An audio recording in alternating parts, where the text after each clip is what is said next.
Hey Rose, it's Monday, October 14th. Your video on Friday was awesome! If you haven't seen it yet, click here to watch it. I love that it was a kind of parody / homage to the classic low-budget zombie movie. It definitely had an Evil Dead feel to it, except without all the comically copious amounts of blood. Thanks for letting me help you shoot it. I feel like I finally had a use for all the times I spent watching those really bad zombie movies around Halloween time. And you know, it really got me thinking about how much of an impact film has on our culture and how important movies really are. Film is often under criticism by people who say we should be reading books more and watching movies less. So I thought I would make a video on the defense of film. When you're reading a book, a pretty amazing thing happens. Letters are just symbols.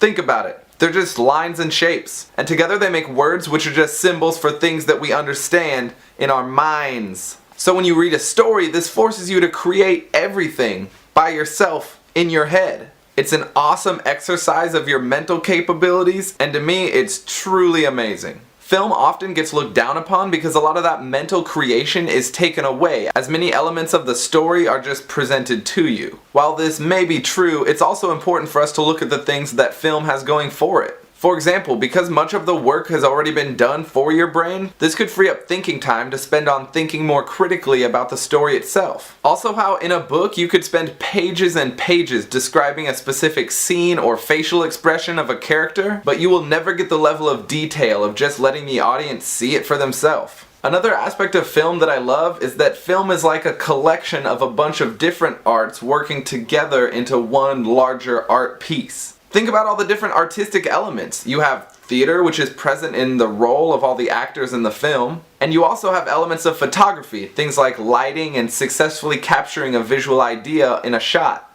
And you even have aspects of music, as most movies have a soundtrack that must line up with the specific feeling of each scene. Another positive aspect of films to me is just the amount of creative minds that are involved in each project. Growing up as a jazz musician, I came to appreciate art that was created by compiling the artistic minds of many different people into one group. To me, it adds a human element to the art, where the piece as a whole is worth more than the sum of its individual parts. Many kinds of art, however, are created with just a small group of people. A book, for instance, usually just has one writer and maybe a small group of editors that have input on the final project. You can go from that to someone like a painter who probably has sole input into their work. In contrast to that, films are often made by tons of people. While there is often a hierarchy with someone at the top who has ultimate say, like a producer or a director, a vast majority of the work is still done by individual people, turning their own skill into a part of the greater artistic piece. This includes everyone from actors to sound engineers, cinematographers, set designers, makeup and costume people, and more than that. Just sit through the end movie credits of any movie and you can clearly see just how many people it actually takes to make a movie. In conclusion, I think it's a little simple-minded to say that either books or film are better than the other. They both have very enjoyable elements, and I, for one, am glad that we have both. You guys probably know that I love overanalyzing things and being the devil's advocate a little bit. So Rose, I think this week's theme should follow that by making in defense of